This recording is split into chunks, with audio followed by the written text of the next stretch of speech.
எருசலேமின் அலங்கம் கட்டி முடிக்கப்பட்ட பின்பு ஜனங்கள் எல்லாரும் மிகுந்த ஆர்ப்பரித்து சந்தோஷப்பட்டு கொண்டிருக்கிறார்கள். சந்தோஷப்பட்டு கொண்டிருக்கும் பொழுது இவர்கள் எல்லாரும் இனி கர்த்தருடைய வார்த்தையிலே நியாயப்பிரமாணத்தின் வழியில் நடக்க வேண்டும் என்பதற்காக வரலாற்றிலே முதலாவதாக எஸ்ரா தான் அங்கே பிரசங்க பீடத்தை உண்டு பண்ணுகிறார். நெகேமியா 8ஆம் அதிகாரத்தில் அதை பற்றி சொல்லப்பட்டிருக்கிறது. வேதாகமத்திற்கு திரும்ப வேண்டும், கடவுளுடைய வார்த்தைக்கு திரும்ப வேண்டும், நியாயப்பிரமாணத்தின் சத்தத்திற்கு கீழ்ப்படிய வேண்டும் என்று சொல்லி அங்கே எஸ்ரா என்ன செய்கிறார், மரத்தால் செய்யப்பட்ட ஒரு பிரசங்க பீடத்தை உருவாக்கி ஜனங்களை வழி நடத்துகிறத பார்க்கிறோம். இந்த வார்த்தையை கேட்ட ஜனங்கள் அவர்களுடைய இருதயத்தில் அப்படியே பதியமிட்டு அவர்கள் கர்த்தருடைய சமூகத்தில் அவர்கள் நெடுந்தூரம் பயணம் செய்தார்கள். இந்த வார்த்தை அவர்கள் மறக்கவே இல்லை. பிரியமானவர்களே, ஜனங்கள் எல்லாரும் நியாயப்பிரமாணத்தின் வார்த்தைகளை கேட்ட பொழுது அவர்கள் அழுது ஒப்பு கொடுத்து, ஆமென், தேவனுடைய சன்னிதானத்திலே இது ஒரு பரிசுத்தமான நாள் என்று சொல்லி தங்களை ஒப்பு கொடுத்து தங்களை அர்ப்பணித்தார்கள். அப்படி சொல்லும் பொழுது தான் இந்த வசனத்தை சொல்லுகிறார். நெகேமியா 8ஆம் அதிகாரம் 10ஆம் வசனம், கர்த்தருக்குள் மகிழ்ச்சியாக இருப்பதே உங்களுடைய பலன்.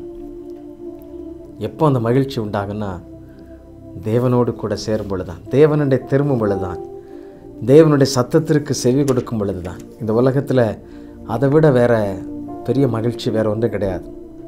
அலங்கம் கட்டி முடித்தாச்சு, பல போராட்டங்களுக்கு பின்பாக நல்ல வீடெலாம் கட்டியாச்சு, ரொம்ப இனி நிம்மதியாக இருக்கலாம் அப்படின்னு சொல்லி நிறைய நேரங்களில் இருக்கும்போது நிறைய பிரச்சனைகள் கூடவே சேர்ந்து வரும். ஆனால் இயேசுவோடு கூட அந்த இல்லம் இயேசுவோடு கூட கட்டப்படும் பொழுது அந்த எதிராக வருகிற சத்துரு எவைகளாக இருந்தாலும் சரி, எவ்வளோ பெரிய காரியமாக இருந்தாலும் சரி, ஆமென், தேவனண்டே நாம் திரும்பும் பொழுது தேவனே நமக்கு பலமுள்ளவராய், அஸ்திபாரம் உள்ளவராய், பல காரியங்களை நமக்கு நன்மை செய்கிறவராக அவர் மாறுகிறார். பிரியமானவர்களே, அற்புதத்தை அவர் செய்து முடிக்கிறார், அதிசயத்தை அவர் நிறைவேற்றுகிறார். நம்முடைய வாழ்க்கையிலும் அப்படி செய்வார். ஆமென். ஆகவே நீங்கள் இந்த நாள் ஒரு துக்கமான நாள் சொல்லி நீங்கள் நினைக்க வேண்டாம். இந்த நாள் கர்த்தருக்குள் மகிழ்ச்சியாக இருப்பது நம்முடைய பலன்.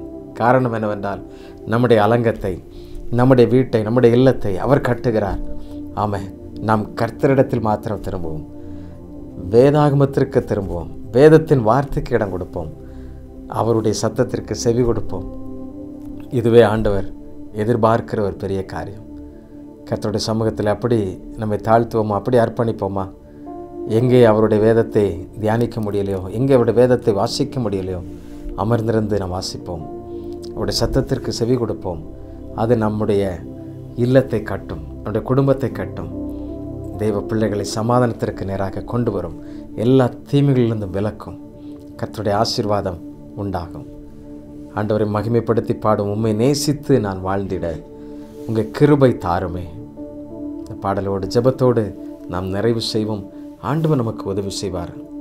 பிரியமானவர்கள், அவருக்கு நன்றி செலுத்துங்கள், அவரை துதியுங்கள். இம்மட்டும் காத்த தேவன் இம்மானுவேலர் இனிமேலும் நம்மை காத்து நடத்துவார். நம்மை அழைத்தவர் உண்மையுள்ளவர், அவரை என்றென்றும் ஆராதிப்போம்.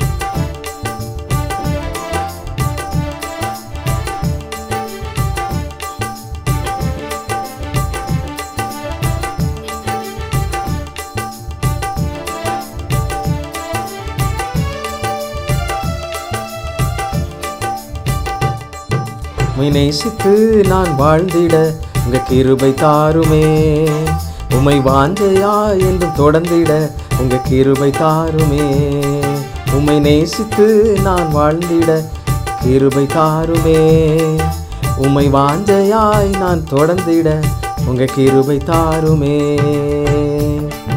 என்னை அழைத்தவரே என்றென்றும் ஆராதிப்பே, உண்மை உள்ளவரே என்றென்றும் துதித்திடுவே. என்னை அழைத்தவரே உம்மை என்றென்றும் ஆராதிப்பே, உண்மை உள்ளவரே என்றென்றும் துதித்திடுவே. உம்மை நேசித்து நான் வாழ்ந்திட கிருபை தாருமே, உம்மை வாஞ்சையா என்றும் தொடர்ந்திட கிருபை தாருமே. உம்மை நேசித்து நான் வாழ்ந்திட கிருபை தாருமே, உம்மை வாஞ்சையாய் நான் தொடர்ந்திட கிருபை தாருமே. நம்மை அழைத்தவர் அல்லவா, நம்மை பிரித்தெடுத்தவர் அல்லவா, ஆமென், உண்மை உள்ளவர் அல்லவா, சரியாய் நடத்துவார். கர்த்தருக்குள் மகிழ்ச்சியாக இருப்பது தான் நம்முடைய பலன். எப்பொழுது அது கிடைக்கும்? அவருடைய வேதத்திற்கு திரும்பவும், அவருடைய சத்தத்திற்கு கீழ்ப்படிவோம்.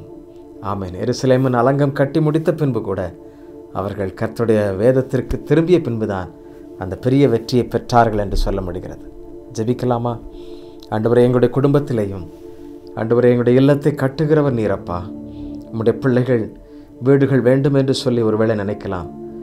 குடும்பத்தை கட்டும்படியாக, பிள்ளைகளுடைய ஆண்டவரை வாழ்வை கட்டும்படியாக அவர்கள் ஆயத்தப்பட்டு கொண்டிருக்கலாம்.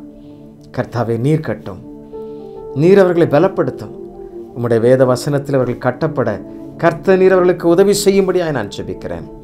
பரலோகத்தின் பலன் அவர்களுக்கு உண்டாகட்டும். தேவ கிருபை அவர்களோடு கூட எப்பொழுதும் தங்கியிருக்கட்டும். ஆமேன். பரிசுத்த ஆவியானவர் நீர் அவர்களை பலப்படுத்தி அவர்களை பாதுகாத்தவர்களை வணைந்து கொள்ளும்படியாக நான் ஜெபிக்கிறேன் அப்பா. ஆண்டவரே, உமக்குள் மகிழ்ச்சியாக இருப்பதே எங்களுடைய பலன் அப்பா. உம்முடைய வசனத்தை எப்பொழுதும் தியானித்து உண்மையில நாங்கள் மகிழ்ந்து கழிவுற கர்த்தர்களுக்கு உதவி செய்யும்.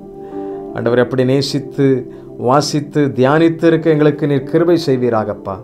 கிருபை செய்வீராக. எங்களை அழைத்தவரே, உண்மையுள்ளவரே, எங்களை தெரிந்து கொண்டவரே, நீ சரியாய் நடத்துகிறவரே, உமக்கு நன்றி, கூடாக்கூடி நன்றி. உடைய பிள்ளைகளுடைய இல்லங்கள் ஒவ்வொன்றையும் நீர் அப்படி கட்டி அவர்களை ஆசீர்வதித்தருளும், அணைத்து கொள்ளும். இயேசுவின் நாமத்திலே ஜெபிக்கிறோம், ஜெபம் கேளும் நல்ல பிதாவே. ஆமென், ஆமென். கர்த்தர் உங்களை ஆசீர்வதிப்பாராக. God bless you.